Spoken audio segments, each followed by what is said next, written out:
আমাদের সরকারের cement office ঠিক আছে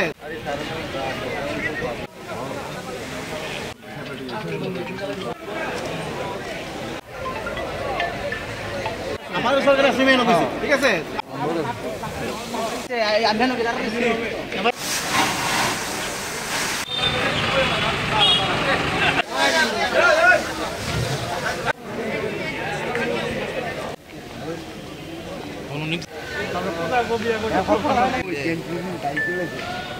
ওয়াটার বোর্ড আর কি, হ্যাঁ এগুলো পুরানো ফেলে রেখেছিল, তো সম্ভবত একটা শর্ট সার্কিট এখানে হয়েছিল।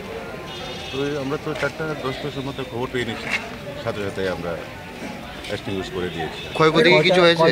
কয়টা দমকল ইঞ্জিন এবং কতক্ষণ টাইম লেগেছে? আমরা 3টে ইঞ্জিন, 3টে। ক্ষয়ক্ষতি কি কিছু হয়েছে? আগরতলাতে 2টা গাড়ি আছে। ক্ষয়ক্ষতির পরিমাণটা কীরকম হয়েছে? এটা আসলে অ্যাকচুয়ালি তো ওয়েস্টেজ, এটি পরে বোঝা যাবো কত। জিনিসটি কি ছিল এখানে? এটা ওই বোর্ড কি বোর্ড, বোর্ডের ভিতরে? হ্যাঁ বোর্ডের মধ্যে।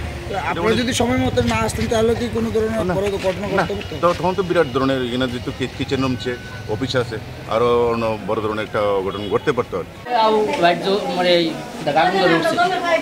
এটা তো ক্যান্টিনটা আপনাদের পিছনে, মানে ওইখানে কি কিছু ফালানো হয়েছিল? কিছু না না না, এমনি মানে হঠাৎ করে দেখতেছি আমরা আগুন ধরতেছে, উপরে কাবাজ ধরতেছে, এখন আমরা জল দেওয়া শুরু করলাম, যদি আগুন বাড়তেছে।